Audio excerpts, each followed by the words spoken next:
ಸ್ನೇಹಿತರೆ ನಮಸ್ಕಾರ. D boss challenging star, ಕೋಟ್ಯಾಂತರ ಜನ ಅಭಿಮಾನಿಗಳನ್ನು ಹೊಂದಿದ್ದಂತಹ ಮೆಜೆಸ್ಟಿಕ್ ಕಳಸಿಪಾಳ್ಯದ ಹೀರೋ ತಾವು ಸಿನಿಮಾ ಪರದೆ ಮೇಲೆ ಬಂದರೆ ಸಾವಿರಾರು ಜನ ಎದ್ದು ನಿಂತು ಚಪ್ಪಾಳೆ ಹೊಡೆದು ಶಿಳ್ಳೆ ಹಾಕುತ್ತಿದ್ದಂಥ ಒಬ್ಬ ಶ್ರೇಷ್ಠವಾದ ನಟ.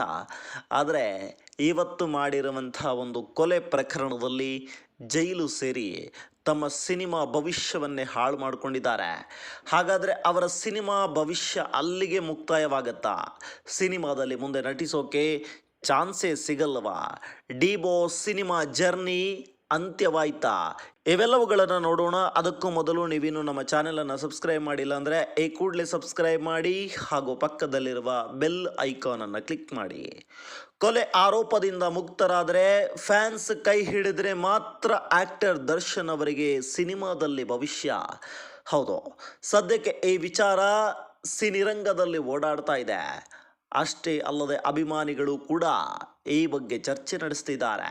ಕೊಲೆ ಆರೋಪದಲ್ಲಿ ಚಾಲೆಂಜಿಂಗ್ ಸ್ಟಾರ್ ನಟ ದರ್ಶನ್ ಸದ್ಯ ಪೊಲೀಸರ ವಶದಲ್ಲಿದ್ದು ಕನ್ನಡ ಚಿತ್ರರಂಗಕ್ಕೆ ಮಂಕು ಕವಿದಂತಾಗಿದೆ. ಈ ಕೊಲೆ ಮಾಡಿದವರಿಗೆ ತಕ್ಕ ಶಿಕ್ಷೆ ಆಗಬೇಕು ಎಂಬ ಕೂಗು ಜೋರಾಗಿದೆ. ಈ ಪ್ರಕರಣದ ತನಿಖೆಯಾಗಿ ತೀರ್ಪು ಬರಲು ಇನ್ನಷ್ಟು ಸಮಯ ಬೇಕಾಗಬಹುದು. ದೊಡ್ಡ ಮಟ್ಟದಲ್ಲಿ ಅಭಿಮಾನಿಗಳನ್ನು ಹೊಂದಿರುವ ದರ್ಶನ್ ವಿರುದ್ಧ ಆರೋಪ ಬಂದಿರುವುದು ಉಳಿದ ಸಿನಿಮಾಗಳಿಗೆ ಕೂಡ ಸಮಸ್ಯೆಯಾಗಿದೆ.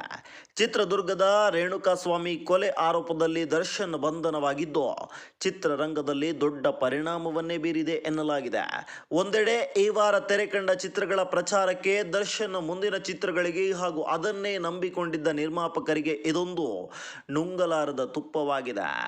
ಎಂತಹದ್ದೇ ಸಂಕಷ್ಟ ಸಂದರ್ಭ ಬಂದರೆ ಅದು ತಪ್ಪಲಾಗದು ಅನ್ನೋದಕ್ಕೆ ಇದು ಸಾಕ್ಷಿ ಅನ್ನುತ್ತರ ಇದೆ. ಇದರ ನಡುವೆ ದರ್ಶನ್ ಬ್ಯಾನ್ ಆಗ್ತಾರಾ ಎಂಬ ಪ್ರಶ್ನೆ ಅಲ್ಲಲ್ಲಿ ಕೇಳಿ ಬರ್ತಾ ಇದೆ. ಈ ಎಲ್ಲದರ ಕುರಿತ ಒಂದು ಅವಲೋಕನ ಎಲ್ಲಿದೆ? ಚಿತ್ರರಂಗದಿಂದಲೇ ಬ್ಯಾನ್ ಆಗ್ತಾರಾ ದರ್ಶನ್ ಚಿತ್ರರಂಗದಿಂದ ಬ್ಯಾನ್ ಆಗಬೇಕು ಎಂಬ ಮಾತು ಸಾಮಾಜಿಕ ಜಾಲತಾಣದಲ್ಲಿ ಹೆಚ್ಚಾಗಿ ಕೇಳಿ ಬರ್ತಿದೆ. ಆದರೆ ವಾಣಿಜ್ಯ ಮಂಡಳಿ ಇದರ ಬಗ್ಗೆ ಖಚಿತವಾಗಿ ಏನು ಹೇಳದೆ ಅಂತಿಮ ವರದಿ ಬಂದ ಬಳಿಕ ನಿರ್ಣಯ ತೆಗೆದುಕೊಳ್ಳಲಾಗುವುದು ಎಂದಷ್ಟೇ ಹೇಳಿದೆ. ಬೇರೆ ಚಿತ್ರರಂಗಗಳ ಉದಾಹರಣೆ ತೆಗೆದುಕೊಂಡ್ರೆ ಸಲ್ಮಾನ್ ಖಾನ್, ಸಂಜಯ್ ದತ್ ಸೇರಿದಂತೆ ಅನೇಕ ನಟ ನಟಿಯರು ಕ್ರಿಮಿನಲ್ ಪ್ರಕರಣ ಎದುರಿಸಿದ್ದಾರೆ. ಆದರೆ ಬಳಿಕ ಮತ್ತೆ ಚಿತ್ರರಂಗದಲ್ಲಿ ಸಕ್ರಿಯರಾಗಿ ಕೆಲಸ ಮಾಡ್ತಿದ್ದಾರೆ. ಇನ್ನು ತಮಿಳಿನ ವಿಶಾಲ್, ತೆಲುಗಿನ ಹೇಮಾ ಸೇರಿದಂತೆ ಕೆಲವು ತಾರೆಯರನ್ನ ಚಿತ್ರರಂಗ ಬ್ಯಾನ್ ಮಾಡಿದ ಉದಾಹರಣೆಗಳು ಇವೆ. ನಿರ್ಮಾಪಕರ ಕರ್ನಾಟಕ ಚಲನಚಿತ್ರ ವಾಣಿಜ್ಯ ಮಂಡಳಿ ಕೂಡ ಇಬ್ಬರು ನಟಿಯರನ್ನ ಬ್ಯಾನ್ ಮಾಡಿ ಬಳಿಕ ರಿವೋಕ್ ಮಾಡಲಾಗಿತ್ತು ಎನ್ನಲಾಗಿದೆ. ಆದರೆ ದರ್ಶನ್ ವಿಚಾರದಲ್ಲಿ ವಾಣಿಜ್ಯ ಮಂಡಳಿ ಏನು ನಿರ್ಣಯ ಕೈಗೊಳ್ಳಬಹುದು ಎನ್ನುವುದು ಪ್ರಶ್ನಾರ್ಥಕವಾಗಿದೆ. ದರ್ಶನ್ ಮುಂದೆ ಇವೆಲ್ಲವುಗಳಿಂದ ಹೊರಬಂದು ಸಿನಿಮಾ ಮಾಡಿದ್ರೂ ಆಶ್ಚರ್ಯವೇನಿಲ್ಲ. ಆದರೆ ಇನ್ನೇನಾದರೂ ಚಿತ್ರರಂಗದವರು ಅಸಹಕಾರ ವ್ಯಕ್ತಪಡಿಸಿದರೆ ಅಥವಾ ಸಿನಿಮಾ ಬಿಡುಗಡೆ ಬಳಿಕ ಪ್ರೇಕ್ಷಕರು ನೋಡಲು ಹೋಗದೇ ಇದ್ದರೆ ದರ್ಶನ್ ಸಿನಿಮಾಗಳಿಗೆ ಹೊಡೆತ ಬೀಳುವ ಸಾಧ್ಯತೆ ಇರುತ್ತದೆ. ದರ್ಶನ್ ಇದರಿಂದ ಮುಕ್ತರಾಗಿ ಬಳಿಕ ಸಿನಿಮಾ ಮಾಡಿ ಅಭಿಮಾನಿಗಳು ಕೈ ಹಿಡಿದ್ರೆ ಮತ್ತೆ ಗೆಲ್ಲುವ ಸಾಧ್ಯತೆಯೂ ಇದೆ ಎನ್ನಲಾಗಿದೆ. ಈ ವರ್ಷ ಕನ್ನಡ ಚಿತ್ರರಂಗ ಹಲವು ಸಮಸ್ಯೆಗಳನ್ನು ಎದುರಿಸುತ್ತಿದೆ. ಮೊದಲ 5 ತಿಂಗಳಲ್ಲಿ 100ಕ್ಕೂ ಅಧಿಕ ಸಿನಿಮಾಗಳು ತೆರೆ ಕಂಡಿದ್ರು ಚಿತ್ರರಂಗಕ್ಕೆ ದೊಡ್ಡ ಹಿಟ್ ಸಿನಿಮಾ ಸಿಕ್ಕಿಲ್ಲ. ಚಿತ್ರಮಂದಿರಗಳಿಗೆ ಪ್ರೇಕ್ಷಕರು ಬರುತ್ತಿಲ್ಲ ಎಂಬ ಮಾತು ಕೂಡ ಎಲ್ಲೆಡೆ ಕೇಳಿ ಬರುತ್ತಿದೆ.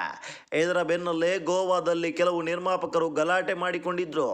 ಈ ಎಲ್ಲ ವಿಷಯಗಳು ತಣ್ಣಗಾಗುತ್ತಿದ್ದಂತೆ ಈಗ ದರ್ಶನ್ ಪ್ರಕರಣ ಮುನ್ನೆಲೆಗೆ ಬಂದಿದೆ. ಈ ವಾರ ಕನ್ನಡದಲ್ಲಿ 4 ಮುಖ್ಯ ಸಿನಿಮಾಗಳು ರಿಲೀಸ್ ಆಗಿವೆ. ಈ ವರ್ಷದಲ್ಲಿ ನಿರೀಕ್ಷೆ ಹುಟ್ಟಿಸಿರುವ ಸಿನಿಮಾಗಳು ಇವಾಗಿದ್ದವು. ಕೆಲವು ದೊಡ್ಡ ಬಜೆಟ್ ಸಿನಿಮಾ ಆಗಿದ್ದು ಇನ್ನು ಕೆಲವು ಸಣ್ಣ ಮಟ್ಟದ ಸಿನಿಮಾಗಳು ಕೂಡ ಇದ್ವು.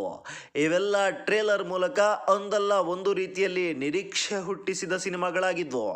ಆದರೆ ರಿಲೀಸ್ ಆಗಬೇಕಿದ್ದ ವಾರದಲ್ಲಿ ದರ್ಶನ್ ಅರೆಸ್ಟ್ ವಿಷಯ ಈ ಚಿತ್ರಗಳ ಪ್ರಚಾರದ ಮೇಲೂ ಪ್ರಭಾವ ಬೀರಿದೆ. ಸಾಮಾನ್ಯವಾಗಿ ರಿಲೀಸ್ ಸಮೀಪಿಸುವಾಗ ಚಿತ್ರತಂಡ ಸಾಕಷ್ಟು ಪ್ರಚಾರಕ್ಕೆ ಯೋಜನೆ ರೂಪಿಸಿಕೊಂಡಿರುತ್ತದೆ. ಆದರೆ ಇದೇ ಸಮಯದಲ್ಲೇ ದರ್ಶನ್ ಪ್ರಕರಣ ಮುನ್ನೆಲೆಗೆ ಬಂದಿದ್ದು ಎಲ್ಲ ಜನರ ಗಮನ ಆ ಕಡೆ ತಿರುಗಿದೆ ಎನ್ನಲಾಗಿದೆ. ಮುಂದಿನ ಚಿತ್ರಗಳು ಏನಾಗಬಹುದು? ಇತ್ತೀಚೆಗೆ ಕರ್ನಾಟಕ ಚಲನಚಿತ್ರ ವಾಣಿಜ್ಯ ಮಂಡಳಿ ಈ ವಿಚಾರವಾಗಿ ಕಾರ್ಯಕಾರಿ ಸಭೆ ನಡೆಸಿದೆ. ದರ್ಶನ್ ಲೈನಪ್ನಲ್ಲಿ ಕೆಲವು ಸಿನಿಮಾಗಳಿದ್ವು. ಕೆಲ ನಿರ್ಮಾಪಕರು ಮುಂಗಡ ಹಣ ಕೂಡ ನೀಡಿದ್ರು. ಈ ಬಗ್ಗೆ ವಾಣಿಜ್ಯ ಮಂಡಳಿ ಆ ನಿರ್ಮಾಪಕರ ಬಳಿ ಮಾತುಕತೆ ನಡೆಸುವುದಾಗಿ ಹೇಳಿದೆ. ಖುಷಿ, ರಿಷಿ, ಗೋಕುಲ, ಮಿಲನ ಸೇರಿದಂತೆ ಹಲವು ಹಿಟ್ ಚಿತ್ರಗಳನ್ನು ನಿರ್ದೇಶನ ಮಾಡಿರುವ ಪ್ರಕಾಶ್ ವೀರ್ ಅವರು ದರ್ಶನ್ ಮುಂದಿನ ಚಿತ್ರಕ್ಕೆ ಆಕ್ಷನ್ ಕಟ್ ಹೇಳ್ತಿದ್ದಾರೆ. ಡೆವಿಲ್ ದ ಹೀರೋ ಚಿತ್ರದ ಗ್ಲಿಮ್ಸ್ ರಿಲೀಸ್ ಮಾಡಲಾಗಿತ್ತು. ಒಂದು ಹಂತದ ಚಿತ್ರೀಕರಣ ಮುಗಿಯುತ್ತಿದ್ದಂತೆ ದರ್ಶನ್ ಕೈಗೆ ಪೆಟ್ಟಾಗಿ ಶಸ್ತ್ರಚಿಕಿತ್ಸೆಗೆ ಒಳಗಾಗಿದ್ದ ಕಾರಣ ಶೂಟಿಂಗ್ ಅನ್ನೇ ನಿಲ್ಲಿಸಲಾಗಿತ್ತು. ಈಗ ದರ್ಶನ್ ಚೇತರಿಸಿಕೊಂಡಿದ್ರಿಂದ ಎರಡನೇ ಹಂತದ ಶೂಟಿಂಗ್ ಅನ್ನು ಶುರು ಮಾಡಲಾಗಿತ್ತು. ಆದರೆ ಈಗ ಮತ್ತೆ ಚಿತ್ರಕ್ಕೆ ಬ್ರೇಕ್ ಬಿದ್ದಿದೆ. ಇನ್ನು ಕರಿಯಾ ಸಿನಿಮಾ ಬಳಿಕ ನಿರ್ದೇಶಕ ಪ್ರೇಮ್ ಮತ್ತು ದರ್ಶನ್ ಕಾಂಬಿನೇಷನ್ ನಲ್ಲಿ ಸಿನಿಮಾ ಘೋಷಣೆ ಮಾಡಲಾಗಿತ್ತು. ಹಾಗೆಯೇ ವೀರಸಿಂಧೂರ ಲಕ್ಷ್ಮಣ ಚಿತ್ರಕ್ಕೆ ರಾಬರ್ಟ್ ಕಾಟೇರ ನಿರ್ದೇಶಕ ತರುಣ್ ಸುಧೀರ್ ನಿರ್ದೇಶನ ಮಾಡಲಿದ್ದಾರೆ ಎನ್ನುವ ಸುದ್ದಿ ಹರಡಲಾಗಿತ್ತು. ಈ ಚಿತ್ರಗಳ ಫಸ್ಟ್ ಲುಕ್ ಅನ್ನ ದರ್ಶನ್ ಹುಟ್ಟುಹಬ್ಬದಂದು ರಿಲೀಸ್ ಕೂಡ ಮಾಡಲಾಗಿತ್ತು. ಈ ಎಲ್ಲಾ ಚಿತ್ರಗಳು ಮುಂದೆ ಏನಾಗಲಿವೆ ಎಂಬುದು ಪ್ರಶ್ನೆಯಾಗಿ ಕಾಡುತ್ತಿದೆ. ಸದ್ಯಕ್ಕೆ ದರ್ಶನ್ ಅರೆಸ್ಟ್ ವಿಚಾರ ಬರೀ ದರ್ಶನ್ ಸಿನಿಮಾಗಳಿಗಷ್ಟೇ ಅಲ್ಲದೆ ಇಡೀ ಕನ್ನಡ ಚಿತ್ರರಂಗದ ಮೇಲೆಯೇ ಪರಿಣಾಮ ಬೀರಿದೆ ಅನ್ನೋದು ಸುಳ್ಳಲ್ಲ. ಇದು ಯಾವಾಗ ಸರಿಯಾಗತ್ತೆ ಅನ್ನೋದು ಕಾದು ನೋಡಬೇಕಾಗಿದೆ.